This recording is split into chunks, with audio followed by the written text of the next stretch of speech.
बिस्मिल्लाहिर्रहमानिर्रहीम अस्सलामुअलैकुम जाइली हक हैदर। उम्मीद करना तुम सारे भरा ठीक हो दे ते अल्लाह ताला तुहानू सारिਆਂ ठीक रखे। जिस तरह कि तुहानू पता है जी फ्लड अपडेट चल रही है तो अज डेट हो गई जनाब 7 सितंबर नवा महीना 2025 ते टाइम 7 का। तो ये दरिया चनाब, दरिया रावी, दरिया सतलज ते दरिया झेलम की मुकम्मल अपडेट दी गई है। तो वो सारे भरा जनाब सुन लो। तो सब नों पहला मराला की अपडेट तो सुनाने। मराला इस टाइम जनाब मेरी 99,776 तो 87,376 का खराज। हानकी 1,43,064 तो 1,43,000 का खराज। कादराबाद 141 तो 141 का खराज 446 का। चन्योड़ के मुकाम से पानी जोड़ा कि बहुत ज़्यादा लो हो गया जी। हूँ अल्लाह का बड़ा शुक्र 1,32,375 तो त्रिमू बहुत ज़्यादा अप हो गया 5,26,385। ठीक है जी।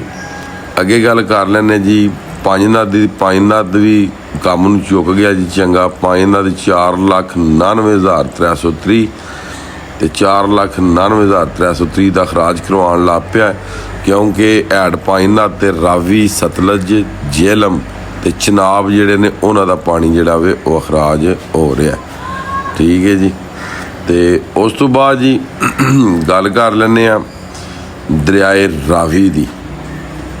तो रावी के मुकाम ते जनाब मेरी इस टाइम जो पानी है वो जनाब शदरा के मुकाम ते 66,336 तो जस्टर के मुकाम ते 66,636 तो शदरा के मुकाम ते 1,08,50 हैड बल्लोगी तो 1,52,365 तो हैड सदनाई तो 91,304 तो गंडा सिंह के मुकाम ते दरिया सतलज गंडा सिंह के मुकाम ते 3,11,673 तो हैड सुलेमान की 1,38,305 तो हैड इस्लाम जनाब मेरी 1,03,465।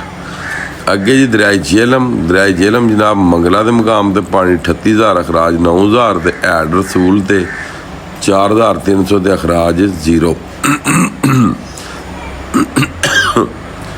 दरिया काबल KPK के मुकाम ते 26,800 तरबेला अखराज करा रहा जनाब 1,54,000। कालाबाग अखराज करा रहा 1,76,000। चश्मा अखराज करा रहा 2,20,000। तौसा अखराज करा रहा 2,17,000 तो गुड्डू करा रहा जनाब गुड्डू बराज करा रहा 3,65,000 तो उस तो बाद सखर करा रहा 2,80,000 तो कोटरी करा रहा 2,31,000। हुण सखर दे आगे इन्हां भी दरियावां रलना। ठीक है। सखर दे आगे इन्हां भी रलना। सखर भी बजाए गुड्डू दे ते गुड्डू दे अगे सिंध दे दरिया ने। गुड्डू दे आले दुआले जिहड़े जी रहिंदे ने वो भी जनाब अपनी हिफाजत कर लो। तो जेड़े हैड त्रिमू तो लग के ते हैड पांचनाथ तक ने वो भी कच्चे का जिन्ना इलाका वो सारा अपना बंदोबस्त कर लो। तुहाडे इलाके दे विच जेड़ा पानी है वो एक बारी फिर आ चला वे।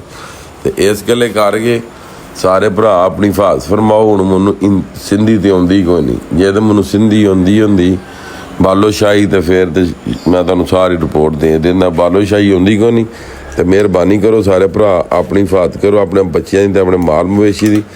सिंध दे विच बहुत ज़्यादा जिहड़ा पानी है वो फिर आ रहा। तो बाकी जनाब मेरी अज की वीडियो तो अज का व्लॉग करने खत्म। मैनू दिओ इजाज़त। तो इजाज़त तो पहला अज टिकटॉक ते लाइव होना सी जिस तरह कि तुहानू दस्सिया सुबह फेसबुक ते वेख लिया तुसां कि मेरे खालू ते मेरी खाला जान इस दुनिया फानी तो चले गए ने दोवें कट्ठे ही। अल्लाह पाक उन्होंने जनता जी घर होए। पहला खाला जी फौत होए ने तो खालू जी नूं दस्सणगे आ भी तुहाडी वाइफ फौत हो गई। तो अगे जाके वेख्या तो खालू जी भी अल्लाह नूं प्यारे हो गए सन। ठीक है। तो अज उन्हों का 11 बजे नमाज़ जनाजा जनाब मेरे अपने पिंड जी जिला गुजरात जलालपुर जट्टा पिंड मोजोगी शहीदां। ठीक है जी। तो अज की वीडियो तो अज का व्लॉग करने खत्म। मैनू दो इजाज़त। नैक्सट वीडियो होने तक ज़्यादा अपना ख्याल रखियो अपनी खास दुआवां दी मैनू याद रखियो। तो इंशाअल्लाह मिलने किसी नैक्सट वीडियो के नाल। अल्लाह हाफिज़ फी मान अल्लाह। वड्डी जनाब एक ही रिपोर्ट ला दी है महकमा एरीगेशन की। ये चैक कर लियो। ठीक है। ਤੇ ਬਾਕੀ ਜੋ ਮਹਿਕਮਾ ਐਰੀਗੇਸ਼ਨ ਦੀ ਤਰਫੋਂ ਨੋਟੀਫਿਕੇਸ਼ਨ ਹੋਣਾ ਉਹਦੇ ਮੁਤਾਬਕ ਹੀ ਰਿਪੋਰਟ ਦੇਣੀ ਹੈ ਤੇ ਬਕਾਇਆ ਮਹਿਕਮਾ ਮੌਸਮੀਆਤ ਦੀ ਤਰਫੋਂ ਉਹਨਾਂ ਅਲਰਟ ਜਾਰੀ ਕੀਤੇ ਜਾਵੇ ਕਿ ਅਗਰ ਬਾਰਿਸ਼ਾਂ ਸ਼ੁਰੂ ਹੋ ਗਈਆਂ, ਜਿਹੜਾ ਸਪੈਲ ਆ ਰਿਹਾ ਤੇ ਫਿਰ ਪਾਣੀ ਆਉਣੇ ਦਾ ਖਤਰਾ ਦਰਿਆਵਾਂ ਦੇ ਵਿੱਚ। ਤੇ ਜਿਸ ਤਰ੍ਹਾਂ ਇੰਡੀਆ ਦੀ ਤਰਫ ਬਾਰਿਸ਼ਾਂ ਹੋ ਰਹੀਆਂ ਨੇ ਮਗਰ ਹੈਡ ਬਨਾਲੇ ਨੂੰ ਨਹੀਂ, ਜ਼ਿਆਦਾ ਜਿਹੜਾ ਰਾਵੀ ਤੇ ਸਤਲੁਜ ਵਿੱਚ ਖਤਰਾ ਪਾਣੀ ਆਉਣੇ ਦਾ। ਅਗਰ ਹੈਡ ਬਨਾਲਾ ਦੀ ਕੋਈ ਐਮਰਜੈਂਸੀ ਬਣਦੀ ਤਾਂ ਇਨਸ਼ਾ ਅੱਲਾਹ ਤਾਲਾ ਤੁਹਾਡੇ ਨਾਲ ਸ਼ੇਅਰ ਹੋ ਜਾਏਗੀ।